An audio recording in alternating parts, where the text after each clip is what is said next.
Welcome, everybody, to the Seattle Sports Union podcast. My name is Abraham DeWeese. I'm back again with Soulman, Brian Solack, and we have on the boards there that damn dirty duck Matt Paige. And we have a very special guest once again, Jim Moore. Jim, thank you for joining us today. Hey, thanks for having me, you guys. Oh, it's awesome. It's awesome. And you know what else is awesome? A certain Seattle Seahawks game that we just saw. Let's cut to the chase. Jim, this is the greatest Seahawks game that we've ever seen in our life. God, I was thinking about that, and I wrote about it on my Substack blog thing, and it's in the top 5, isn't it? And I know that you sit there and you go, well, we just watched the game, the recency bias type thing. Yeah. But the way they came back, and the fact that ESPN flashing that graphic that they were 0-172 when they trailed by 15 points or more in the fourth quarter in the history of the franchise, and now they're 1-172. It was just fantastic. There were so many storylines, different things that happened in that game that if you don't think of it, it's number one. Now, most people are thinking, okay, maybe number one regular season games, but not the greatest Seahawks game ever if you consider the playoffs too, the Super Bowl over the Broncos, the comeback that they had, the onside kick and everything, and the 2014 NFC Championship game against the Packers, and then, of course, the tip with Richard Sherman tipping it away from Crabtree and the NFC Championship game the year before against the 49ers. But still, with everything that happened, it just looked like all hope was lost. And then suddenly all hope was back. And now they're the number one seed going into the last 2 weeks. And we'll see if they can hang on from here. You know, you bring up recency bias. I wrote down one particular game, 1983 at Miami in the playoffs. We won, and I was living in Phoenix at the time, and all my extended family were saying, Seattle's nothing, they're nobody, they're never going to win, there's no chance. Why are we even watching this? And they pulled it off, cross country statement win, and probably in my opinion, the first franchise-defining game. Well, you bring that game up, and I was thinking about that yesterday when I was doing the podcast with Jason Puckett at Puck Sports. I thought of that game, Abraham. I really did. I thought of that game, and I remember you have games where you remember where you not only what happened in the game, but where you watched it. For some reason, I can't remember everything about it, but I was in Carson City, Nevada, in some casino watching that game, and Dan Marino looked unbeatable at that time, and there was no way the Seahawks were going to go into Miami and win that game, and then they won the game, ground knocks and the whole thing. So that's certainly a candidate for one of the best games ever in Seahawks history. That's for sure. Plus, you got to throw in Kurt Warner. He had like 113 yards rushing, a couple touchdowns. I mean, it was his rookie year. He was phenomenal as well. Well, yeah, Kurt Warner, whenever we talk about the best running backs in Seahawks history, he's always number one to me. And I know it was cut short by the knee injury, but boy, he could run like no other. And I know the Seahawks have had a legion of good backs through the years, but Kurt Warner's always going to be number one in my book. Right on. One other game that stood. I read your Substack yesterday. It was great as always. But I guess Thursday night's game would probably be maybe number 5 if we were to dig into it more. But one of my favorite games, Seahawks, was back in 2005 when they played the Giants, and the crowd. I think the Giants got like 12 false starts, and I can't remember if it was a regular season or playoff, but that was one of my defining moment games. Well, their kicker, I'm drawing a blank on him. Didn't he miss a few kicks in that game too that allowed the Seahawks to stay in? Or was that another Giants game against the Seahawks? I remember there seemed to be all kinds of things happening in that game that you're referencing, just like Thursday night. There were a bunch of things too. Yeah, I think you're right though about the kickers thing. Absolutely. And sorry, go ahead. I was just going to say my favorite, I guess, of all time would be the Super Bowl win, but that'd probably be a majority of us, I'm sure. Well, yeah. I mean, the only time they've ever gotten to the Super Bowl and won the game, and not only did they win the game, it was convincingly. It was such a great matchup between this high-flying offense that Denver had and the defense that was so solid in Seattle. And, boy, defense sure won the day that day, didn't they? Oh, yeah. Jim, there was this narrative, maybe still is, that Sam Darnold can't win the big one. Does that narrative go away, or is it on at least temporary pause? Yeah, it's so interesting to me. And I think that we all can relate to Sam Darnold. We can't relate to what it's like to go through what he's going through on a football field. We can't, none of us can do that. But we've all had our mental challenges, our hurdles, the obstacles, things that we can't get past or whatever. And so it's such a relatable thing. And when I watched the game the other night, I just was hoping that he could get past that. It's just like, just to give you an example in my own life, and it's just a very small example. It's probably a shitty parallel, but I'm going to bring it up anyway.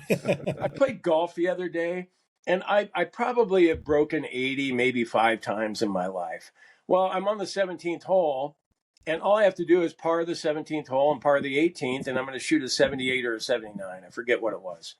But that went through my mind, and I had a 60-yard shot to the green, but there was water in front of the green. I put 2 in the water. Now, if that water hadn't been there, I probably would have put it on the green and maybe, but I thought about breaking 80 and it got in my head.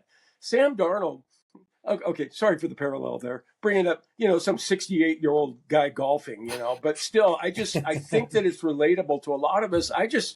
On a personal level, I wanted Darnold to succeed. And I would say that he passed the test. Like for 3 quarters, he was getting a D or maybe a D minus, maybe even an F. And you thought, okay, it's the same old Sam. Here we go again. It's late in the season, big game. He's not as bad as he was against the Rams the first time. But that second interception, you went, uh-oh, he's seeing ghosts again. Here we go. Needs to go see a therapist again. He needs to get over this. And so you went from thinking, okay, Sam Darnold is a good quarterback, but he's not the kind of guy that's going to lead you to a Super Bowl, to in the end, when he led them down the field in overtime, the 2-point conversion, they win the game. And now you're back to thinking, okay, maybe he can still be that guy. If they hadn't won that game, and if he'd failed in overtime, I think we would have been talking about, well, maybe Milroe will be the guy, or maybe they'll find a guy in the draft. But it certainly wouldn't have been, oh, Sam Darnold's a franchise quarterback. But now as we sit here, we're starting to think, okay, maybe this guy could be. Well said. I didn't even think about it that way, but that's a very good point.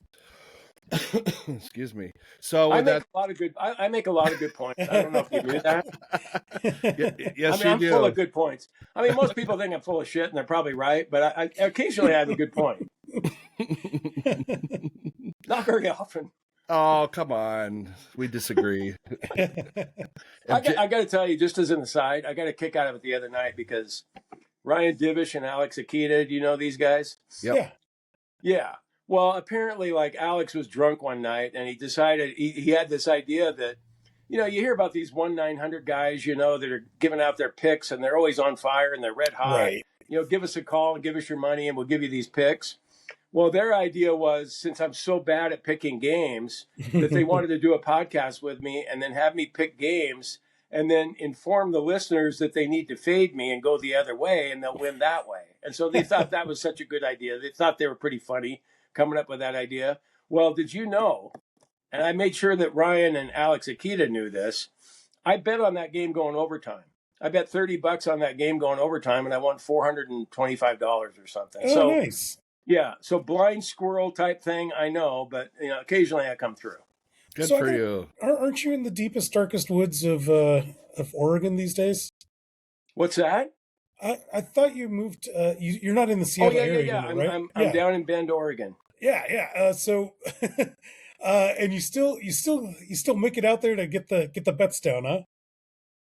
Still make it out to what? To make bets. Oh God, yes. Well, you can be anywhere to make bets. Where you been, Abraham? I don't know. No, okay. So in Oregon, I know in Washington you can't do this on DraftKings. I'm just giving you shit. I don't know you well enough to give you shit, but I kind of feel you can anyway. It's fine.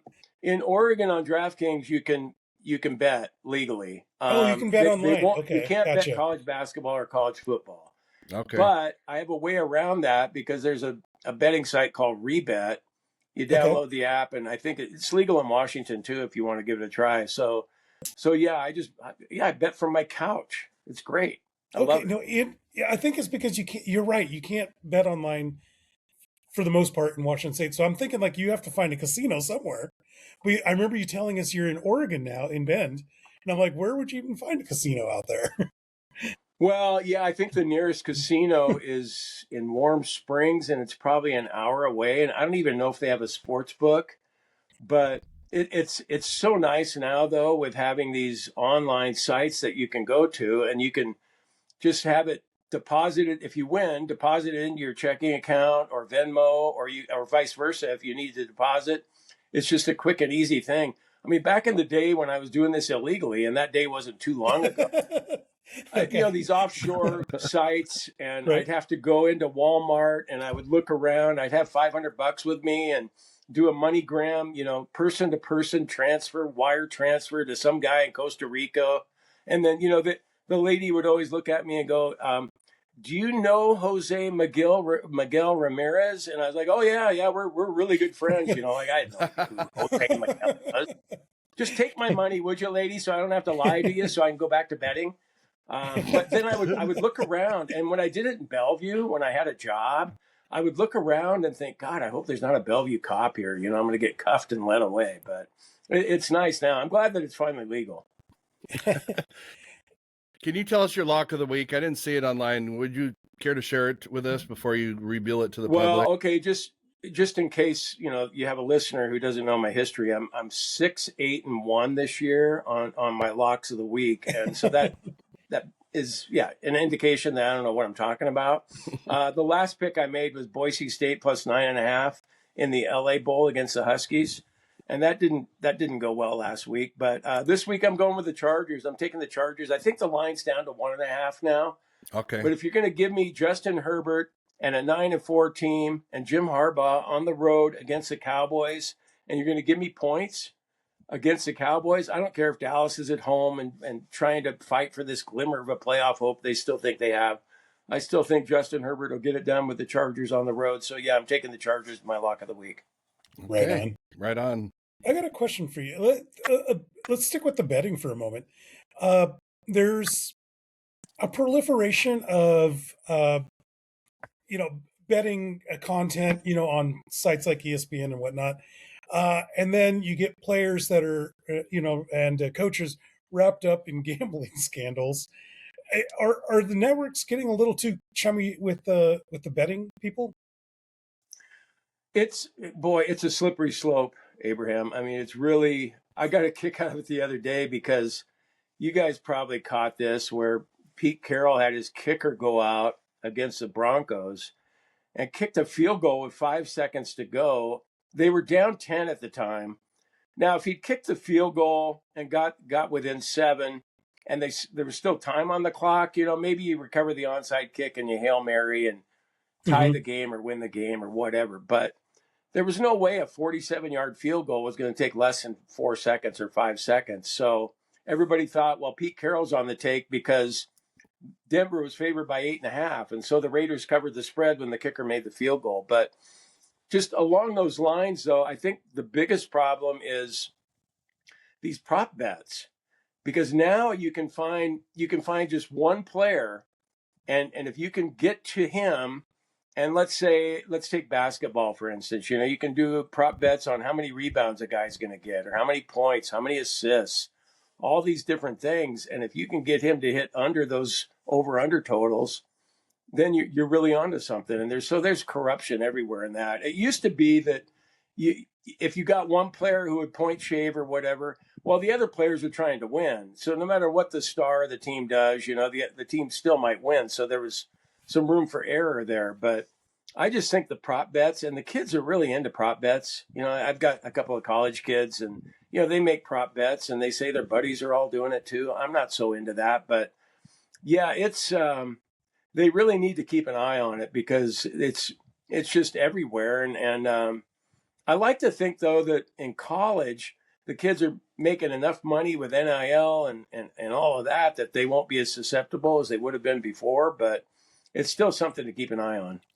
Possibly. I mean, the stars are, but that 11th, 12th guy on the bench, like Jonte Porter at the Toronto Raptors, he was the last man on the bench, and he's the one that could use that money, right? Well, yeah, but at the same time, what's the last man on the bench in the NBA making? he's got to be making $1 million anyway, right? I mean, I don't know. The NBA guys always seems so crazy to me. The guy still did it though. Yeah. Yeah, well, I'm sure they're vulnerable to doing that, depending on how much they're being offered.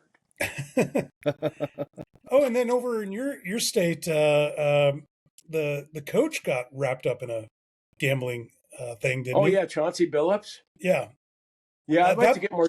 I'd like to get more details on what exactly caused him to get involved in something like that. Because an NBA coach who's making good money, and why would he want to risk his career and his legacy or whatever he's got going? Chauncey Billups is a good player. I remember him coming out of Colorado, and then to be involved in something like this makes you feel like maybe he was being blackmailed or something. I don't know, but I hope that all of that will come out. It was wrapped up with the Lucchese family, and I wonder if there's, like you said, some sort of blackmail or something, because I've never had anything against him, and and I feel like he might be the patsy in this one. Yeah, it's that was just a weird story, though, wasn't it? I mean, the whole thing, all these tentacles to it, and I haven't heard anything lately about that, but I think everybody's going to be on top of that once they go to trial or whatever the next step is. It's going to get uglier before it gets better. Yeah. Yep. We've avoided it for too long now, Abe. We're moving on. Talk about it. Go for it. Yes. Did you see Coach Rogers bailing on Wazoo? It was my first question. Oh, did I think he bailed on us? Or did you see that coming? I'm sorry. Let me rephrase that. Oh, no. I didn't. You know what? I didn't see it coming at all. And so late Friday afternoon, I got a text from one of my kids that said Jimmy Rogers is gone. And I thought, oh, okay, it's one of my kids. And there's a lot of fake accounts out there. Maybe somebody's tweeting something out that, trying to be funny or whatever. Because just 2 days before that, he was talking about the recruiting class coming into Washington State and the bright future everybody had, the program, everything going on. And then 2 days later, something like this happens. And then my kid sent me a screenshot of Pete Thamel's tweet, Pete Thamel from ESPN, who broke the news. And so it was legit. And yeah, I was surprised to the point of being shocked and even flabbergasted, if that's the word, past shocked. And, having right away, I thought, well, geez, what a bullshit thing to do to us as alums, but mostly the players. You should stick around for at least, what I think he should have done. And all this stuff about Iowa State being his dream job. Does anybody ever, when they're a kid, maybe if you live in Iowa, I suppose, that's your dream job. Yeah. But Jimmy Rogers, growing up in South Dakota State, out of all the colleges he picked, do you think when he was a sixth grader, going out to recess or whatever, that he was going, yeah, you know what, guys? I want to go to Iowa State someday and be the head coach. That's not his damn dream. No. So that bothered me, but whatever. Now I'm glad Kirby Moore came in and we got him. And I was a big Neuheisel fan, hoping that he might take over and bring the circus to town, so to speak. But, in hindsight, what I'm hoping is that we look back and go, okay, as mad as we were about Jimmy Rogers bailing on us, and what he should have done was told the Iowa State AD, look, man, I've always wanted to coach there, but the timing isn't right. I can't do that. I can't do that to my players or to the program. That's what a person of integrity would do. And I'm sure he was thinking, okay, I got to do what's best for my family, and I wouldn't have this opportunity maybe a few years down the road. Well, too bad, man. I mean, the timing just wasn't right to be doing that. So that speaks to his character or lack thereof. But what I'm hoping is that we look back, say 5 years from now, 3 years from now, and we go, God, thank God Jimmy Rogers left, because if he hadn't, we wouldn't have hired Kirby Moore, and look at us now. You answered a bunch of what I was going to ask you, but I'm going to ask anyway. Why? Now I'm going to go back. I'm going to go into Neuheisel first.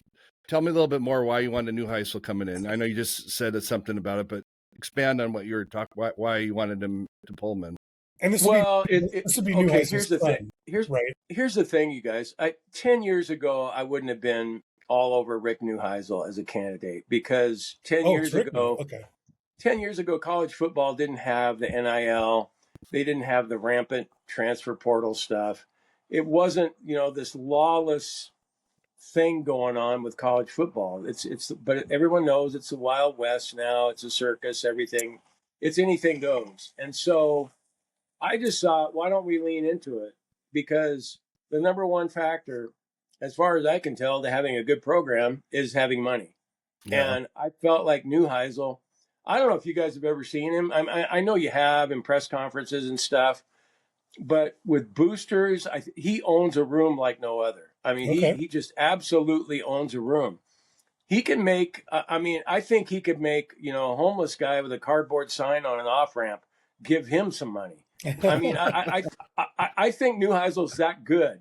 Yeah. He can talk. That guy can talk, and he's charming. I think if he'd talked to Betsy Cantwell, our university president, I think if he'd gotten an interview with her, he was trying to get one with her. It sounded like he was going to get one with her the day that Kirby Moore was hired. And so then, of course, it didn't happen because they decided to go with Kirby Moore. But I think he might have been hired because he's that charming. He's that persuasive. He's that good. And would he have been like Puckett always like, he wasn't that good a coach? Well, okay, fine. Whatever. You can have your opinion. But I think he would have been a better coach than he was before because coaching, I know how important it is, but I think we agree that you need the talent to be a good coach. Mm-hmm. And with Neuheisel, that was my feeling was we'll get whatever. Let's say we were trying to get $7 million because that's what I think our AD is saying we need. I think with Neuheisel, you would have gotten $8 million, maybe $10 million. I think people would have lined up to see what Rick Neuheisel could do in his comeback tour. And so I think if you gave the talent to Neuheisel, and then I like the handing it off to his kid down the road. Jerry Neuheisel seemed to have some success as the offensive coordinator interim basis down there at UCLA this year. So I just figured, hey, let's lean into it and have some fun. And if it works out, great. If it doesn't, oh, well, you rolled the dice and you took a gamble and it didn't pay off. But I just thought it'd be fun to have Neuheisel in town. So I got confused. I thought you guys were talking about his son, Jerry. But there was an actual rumor that Rick Neuheisel wanted to come to Wazoo. Yeah. That's good news. Yeah. He did want to come. Wow, on Mitch Levy's podcast, he talked to Mitch about how much he wanted the opportunity in Pullman. And I think a lot of that had to do, Abraham, with his son, Jerry, and there's precedence for that in Pullman because, 15, 20 years ago when Dick Bennett came to town from Wisconsin and took over the basketball team, handed it off to Tony Bennett, his son, and we ended up going to the NCAA tournament 2 years in a row. Made it to the Sweet 16 one year until North Carolina said, okay, you guys are done. Right. But still, there was some success, precedence there. And I think Neuheisel loved the idea of working with his son. And he's always kind of had a good feeling about Pullman and Washington State and the passion that we have there. And so I think he really wanted to see what he could do with it. But he didn't. He got to the on-deck circle, but he never got to the plate, I guess you could say. You mentioned you like Kirby Moore. What about Kirby Moore do you like? God, can I say I don't know? I say I don't know all the time. I mean, I just like the fact I like that he's young. I like that he was the offensive coordinator at Missouri. He's going to bring back a more exciting offense. But the number one thing I like is that he grew up being a Coug. And I think he's got the chops to do it. I mean, look at his brother's the head coach with the Saints. His dad was a legendary coach there at Prosser High School. Yeah. So clearly he's got the knowledge of the X's and O's. I think he's going to be relatable to not only the players, but also the alumni base, the boosters. And he seems to be a guy that has all around type things, a versatile type guy. Maybe he's not strong in this point and this point and this point, but very good in all of them. That's what I'm hoping for. And the other thing, I'm just some oldster down here in Bend banging shit away on my typewriter, and just giving opinions. The people who made the decisions are John Harlow, Betsy Cantwell, the search firm. And I've just decided if they think that Kirby Moore was a better choice than Neuheisel and Brent Vigen at Montana State, then I got to go with that. It's kind of like the people that always criticize offensive coordinators. Those guys study tape and they study tendencies and boy, but what a horrible play call. Why did he call that? Well, he called it because he thought it would work. That's why he called it. And so these people who are doing their due diligence and, vetting and all that crap, if they thought Moore was the right guy, then I'm behind him 100%. So sorry, I got a follow-up question. Sorry. Okay. So your thought is he won't use this as a stepping stone, it sounds like. Well, no, everybody uses it as a stepping stone. I mean, it's inevitable. I think, I saw some guy mentioning on Twitter that, okay, this guy's coming from an SEC program. Of course he's going to want to get back to an SEC program. And the thing is, just like Jimmy Rogers this year, you can trash him all you want, which I did. But we had a successful season, I thought. All things considered, with 75 new players, we went 6-6. Took Ole Miss to the wire when they were 4th ranked in the country, and they're in the college football playoff. We damn near beat Virginia. We should have beaten Virginia, and they were 18th ranked at the time. James Madison was playing Oregon in the college football playoff. We almost beat them too. We only lost by 3 to them. So that's the thing with Kirby Moore. If he has similar success, I don't blame some major program looking at him going, okay, this guy here had success at Missouri as an offensive coordinator, and then he went to Pullman with everything, all the upheaval, the new league, the new Pac-12, and he turned them into the Pac-12 champions, and he's had success wherever he's gone. Well, surely he's going to be a candidate. And then he's making $1.5 million as head coach in Pullman, and if he gets an SEC job as a head coach, he's going to make a minimum of $5 million. So yeah, he's probably going to leave, but I'm hoping, Abraham, that he'll stay for 3 years, maybe 2, hopefully 2, and maybe 3. And if he's crummy, maybe we want him out after 1. I don't know, but my hope is that he's really good, and I love the part that he's a Coug at heart. Okay. With that said, you guys answered bunch of what I was just going to say, but sorry, Soulman. No, being the betting man that you aren't, Jim, what are the odds that he stays 3 or more years in betting terms? Oh, betting terms, I'd say, given his age and likability, and if he has the kind of success we're talking about, like if the Cougars make it into the college football playoff in the next 2 or 3 years, then, I'm kind of torn on this because I don't think James Madison and Tulane should be in there. There's no way that they're the 11th and 12th best teams in the country. Notre Dame would probably mop the floor with those guys, and they're not in it. But if they keep things as they are, then we have a legitimate shot, if we win the Pac-12 and only lose 1 game during the season, of making it. And so with all of that to consider, I would guess it's probably 5-1 that he stays 3 years, maybe. I don't think I would bet on him being there longer than 3 years. Okay, fair enough. How about, what are the odds that Kirby turns out to be a better head coach than his brother? Oh, than his brother? Yeah. Wow. His brother being Kellen Moore, right? Thank you. Yes. Yeah, I would say that Kellen's probably going to be a better coach than Kirby, but this is just me again, sitting at the laptop typing and banging out opinions. I have nothing to base that on, but his brother is definitely ahead in the hierarchy of coaching. I mean, especially being in the NFL and coaching there, and he was terrific offensive coordinator with the Cowboys, which got him the job in New Orleans. So, and down the road, if you had to guess, I hope he'll end up being better than Kellen, but I think he can gain a lot of knowledge from his conversations with his older brother, but I would say Kellen would definitely win that horse race. But you're saying there's a chance. Well, yeah, there's a chance. Yeah. Yeah, I think if there's 10 horse races with him and his brother, that he wins 3 or 4. Fair enough. I'll go. Thank you. One more Wazoo question from my perspective. What have you heard about who's going to be our new athletic director, and when's that going to happen? Have you heard anything? Well, I think the one thing I heard that everybody went, what? They were talking about April. Okay. And it's like, well, why are you waiting till April to get a new AD in there? Mm-hmm. And then I talked to someone the other day who's, really dialed in the Cougar athletic department and all that. I think John Harlow deserves to be a candidate at this point. I think he's been a good interim AD, and why not? Yeah, and if this Kirby Moore hire turns out, then all the more reason to hire Marlowe or what's his name again? Harlow. Yeah, I was thinking Mike Marlowe, who used to be there, but no, John Harlow I think deserves a look, but I don't know who the other candidates are. Okay.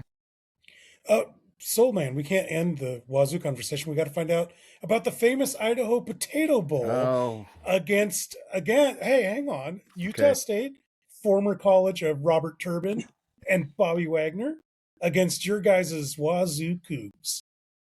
Well, and Luke Falk grew up in Logan, Utah, and I've been to Logan, Utah, and boy, don't short sell Logan, Utah. It's a cool little town. I enjoyed the day and a half that we had there when we were, I can't remember where we were driving. I think we were driving to Salt Lake City or something. But no, I'm looking forward to the game. And I suppose it's, in the past, I might have been, that's too bad. We're in the famous Idaho Potato Bowl. I wish we were, of course, in the Rose Bowl or even the Holiday Bowl like we were last year. But this year, I'm excited about the famous Idaho Potato Bowl. I am. I'm just like, hey, man, we made it to a bowl game. We got 6 wins in Rogers' first season with all the stuff that's going on. What the heck? If I'm one of those kids, I'm thinking, yeah, let's play one more game together. This will be fun, and let's see how it turns out against Utah State. I think that's a pretty even matchup, and that's what they're saying in Vegas, too, because I think Utah State, the last I looked, they're favored by 1.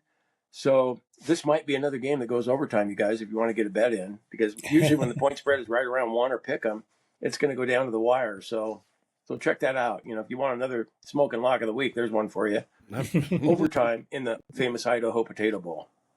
I like that, especially if we're not going to be 50, 60 players short like we were last year. So yeah, that's the thing. I'm in this bowl pool, where you try and pick winners in the games without the point spread, and you don't really know.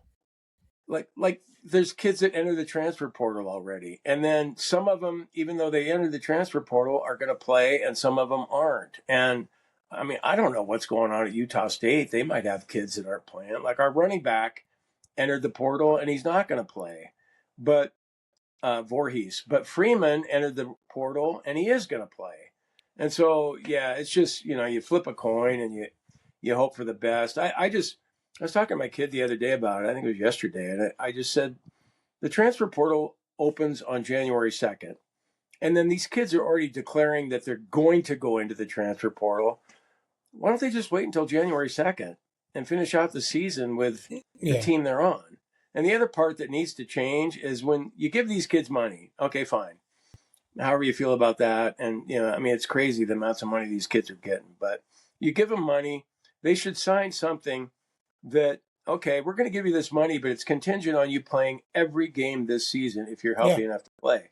And that includes the famous Idaho Potato Bowl if your team happens to be in it. And even at that, even if you don't sign something like that, I like to think if I was a player, I would go, you know what, last chance to play with my buddies. Yeah, I'm going to do it. And I'd feel like a loser if I sat there and had to watch the game. And then some of these teams, including ours probably, allow these kids on the sideline that aren't playing. Well, I'm like, no, don't do that. He's part of the team. He was part of the team all year, and then he just told you that he doesn't want to be part of the team anymore. Don't let him on the sideline. Yeah. But I'm sure Voorhees and some other kids will be on the sideline, whatever. I just think it's weird. It is weird. I wish they would go back to that system where if you transfer, you have to sit a year unless you go to a lower division. I think that might help some of this nonsense. Well, I agree, but that's not going to happen because they've already allowed it to happen. I don't think they're going to go, well, we've changed our minds and we're going to go back to the old way of doing it. And I don't think that'll go over very well. Yeah, genie's already at the bottle. Yeah. Here's an out of the box question for you. Has Jason Puckett ever offered to take you on his boat? Yes. Oh, okay. I was going to give him shit for that. Okay. Yeah, we went out one afternoon when we were both still employed at KJR, And yeah, we had a great day. We went out. God, we took his dog Maple out with us, and yeah, it was fun going out Lake Union. And then we went out, in front of Husky Stadium, and jumped off, took a swim. It was a good time. Had a couple beers. Yeah, he's a great guy. Yeah. I know a lot of us, you see him on the air or whatever, and you're thinking, God, I hope he's as good a guy as he comes off as, and he is. He's all of that. He's been terrific to me. He stores his boat where I work, and I've gotten to know him better there. He's a very nice guy for sure. That's cool. I guarantee he made more money at KJR than I did, because I never made enough there to afford a boat. I got to sit with him at the Torchlight Parade. I won like some contest, and got a VIP seat with Puck one time. That was pretty awesome. Nice. Well, it couldn't have been a VIP seat if he was sitting there. Oh, mark that one. Yeah, no way. Yeah, it might have been a loser section, but whatever. It wasn't VIP. Can we get some baseball talk in here? Yes. I'm feeling a little baseball-y. This season, Jim, maybe the second. I'm going to call it the second best season the Mariners ever had. But it feels like in the off season here, I'm not getting that itch scratched from the management or the ownership that we're doing what we need to do to succeed next year. Well, I don't know. I kind of feel differently about that. I think they wanted to get Polanco back, and they didn't feel like $20 million a year was worth bringing him back. Now, I know Puckett talked about it, and he thinks that they should have just gone all in on Polanco anyway, because there's no salary cap in baseball. Hey, you guys, I got to plug in here. My battery's getting really low. Okay. Well, that's fine. We're pretty much towards the end of the show anyway. So okay, because I'm down to like 5%. I'm sorry. I thought that's okay. We'll wrap it up. We'll wrap it up here with your final thoughts on that. No, but they ended up bringing back. I mean, they got the first baseman. They got Naylor, and everybody. That was the one move they needed to make, and they'll be okay at second base. They'll be okay at DH. They got Emerson coming up. They'll be okay at third base. They go back to Wilkinson. So I think they're going to be okay, and I don't think they're done dealing yet either. Soulman, you got a final question for him? No, I do have several questions, but what do you mean? No, you don't have anything else? They would take Jesus Christ! I've got all kinds of answers. Why don't you ask me something? Who's your favorite rock band? My favorite rock band? You know what? Yes. I'm just going to go out of the box and just say it. Okay, I'm going to go with Styx. Okay, I'm going to go with Styx. Sweet Madam Blue doesn't get enough credit for being one of the all-time best songs ever. If you haven't heard it, try Sweet Madam Blue on for size. Okay, I'm just going to go with Styx. I know. I mean, I could say Chicago. I used to really love Chicago, but I'm going to go with Styx. I know it's not everybody's cup of tea, but it's mine. I love Jeff Styx. Aaron likes Styx. I know that too. So you guys have that in common. I want to be a blue collar man. Come on, there's so many good songs. I agree. I had a reason behind that question too, so I'm glad you brought that out of me for my shout out at the end. What was the reason, or should we just go to shout outs to get your reason? We can go to shout outs. Do you want me to start? Yeah, it's more of a nice plea, but I'm hoping one of our faithful listeners will have any advice. But my wife's best friend found out last month she's got cancer. She's got several tumors in her brain, and in the last month they put her into hospice. And her favorite band of all time is Bon Jovi, and I know it's a pipe dream, but I'm trying to reach out to where someone from the band or something get an autograph picture, or they used to do those cameo videos online of certain celebrities. And John Bon Jovi, please reach out, or if you guys have any advice, I would sure love it, because this gal is the coolest. Next to my wife, she's the coolest gal in the world, and I love her to death. And I'm really well. You know what? I'm sorry to hear that, and I don't know about John Bon Jovi, but he seems like a cool guy that would be up for that if he knew about it. He probably would give her a phone call, is my guess, and do a FaceTime call. Isn't he a guy that has a restaurant where he's like serving people that are not as well off as he is, and serving them food and everything? I think that's the story about him. But he just strikes me as the kind of guy, Brian, that would be, if he heard about your friend, he'd say, by all means, I'll give her a call. What's her number? So I don't know how you're going to be able to reach him, but there's stories, you Google him. And I think if you, I'll look around. And if I find anything out, I'll message you. I appreciate that. Seriously. Thank you. Right on. Yeah, I'll go ahead and give my shout out. I'm going to give a shout out to our producer, Matt Paige, who's getting married here pretty soon. And I'm going to say something complimentary about him. And here I go. You're a cool guy, Matt Paige. There we go. That's the last time I'll compliment him. But yeah. That's the best I can do. It's difficult for Abe. It's like you and Puckett. I can't. That took all my effort right there to give him the shout out. How about you, Jim? What I want to shout out, like I'm retired now, and I had, I still do something with Puckett, and I'm still doing something with Substack, but I feel like I'm mostly retired. And if there's anybody right now, though, that's listening, I'm not suggesting that there's no one listening, but anyone out there who maybe, read the PI over the years or listened to a show that I was on at 710 ESPN Seattle or at KJR, I just want to thank you. I appreciate it so much. I had a storybook career to me. I mean, it was a dream come true for me to be able to work at the Seattle Post-Intelligencer and then to go on to have a sports radio career that I never imagined, because I've always dealt with stage fright and I never really felt like I could, do anything on the radio, and, got over that. And so if you ever read anything I wrote or listened to me, thank you. I can't tell you how much I appreciate it.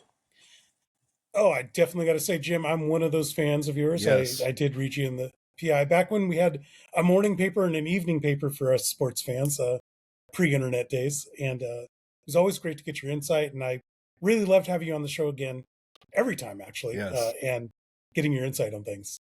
Well, I appreciate that you read the PI back then, and I read it growing up. And if you guys ever need a guest, if somebody falls through or whatever, just give me a call. I'd be happy to hop on. Thank you. You bet.